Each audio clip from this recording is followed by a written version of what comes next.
কালি উৰিয়াম ঘাটৰ পৰা মানুহে কি পিটিশন কৰিছে যে আমাক যদিও এভিকশন কৰিলে ভোটটো কিন্তু আমাক উৰিয়াম ঘাটতে দিব অনুমতি দিব লাগে যদিও মই এতিয়া ঢিঙত থাকো তেওঁলোকে কালি মই গম পাওঁ ইমান এখন ভয়াবহ এপ্লিকেশন দিছে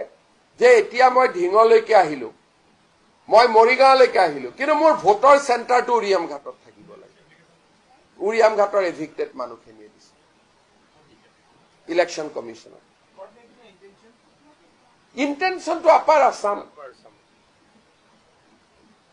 যে গোটেই ইন্টেনশনটো হল যে আপাৰ আসামত ইনফ্লিক্ট কৰিব লাগে সমষ্টিটো বঢ়াই বঢ়াই যাব লাগে তেওঁলোকৰ কথা এইটোৱে আৰু এই গেম প্লেন বিলাক কোনো আগত কব সাহস নকৰিছিল কৰিলেতো আমি বহুত বচাই ল'ব পাৰিলোহেঁতেন কেনেকুৱা চিঠি লিখিছে যে ভোটটো হ'ব মোৰ উৰিয়াম ঘাটত থাকিম মই ঢিঙত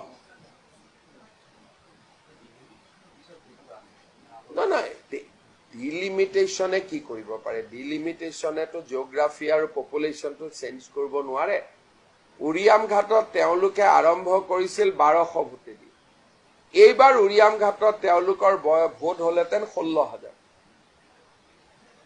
বিহালীত যেতিয়া পল্লৱ লোচন দাস এমএলএ আছিলে মই নিজে বিহালীত পল্লৱ লোচন দাসৰ কাৰণে কেম্পেইনত গৈছিলো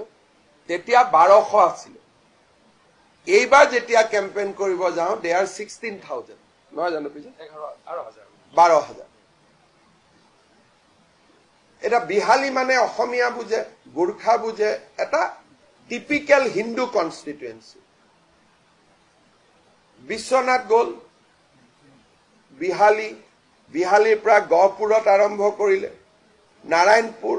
আৰু দুই ফালৰ পৰা আহিব তেজপুৰৰ 5 মাইলৰ পৰা আহিব ইফালে নাওবৈচাৰ পৰা আহিব দুই ফালৰ পৰা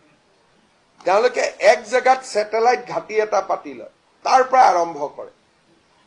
So, Uriam Ghat was a satellite ঘাটি ঠিক নহলে ভাই মই যত আছো তাতে ভোট দিম আজি যদি মই কিবা কাৰণত বিহাৰৰ পৰা অসমত আহো মই লিখিম নেকি যে মই অসমলৈকে আহিলো কিন্তু মোৰ ভোটটো বিহাৰত থাকিব লাগে তেওঁলোকে লিখিব লাগিছিল যে আমি উৰিয়াম ঘাটৰ পৰা মৰিগাঁও আহিলো মৰিগাঁৱত যেন আমাৰ ভোটৰ লিষ্টত নামটো সোমায় নাগালেণ্ড সিএমএ 1 ঘণ্টা আগত মোক ফোন কৰিছে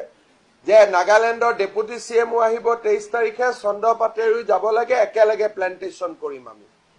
অলপ আগতে তেওঁলোকে অফিচিয়ালি প্ৰেছ ৰিলিজ দিছে কালিৰ পৰা পেপাৰ বিলাকে মোৰ মাথা গৰম কৰি আছে যে নাগালেণ্ডে নোটিছ দিছে উলাই যাব দিছে তেতিয়া মই নাগালেণ্ডৰ সিএমও কলো যে আমাৰ অসমৰ মিডিয়া এইবোৰ লিখিয়ে থাকিব আপুনি এটা ষ্টেটমেন্ট ইস্যু কৰি দিয়ক গতিকে এই কথাবোৰ জুনে উলিয়াই থাকে এই মানুহবিলাকৰ কাৰণে ডুবি গৈছো কিমান আৰু মই অকলে যুঁজি থাকিম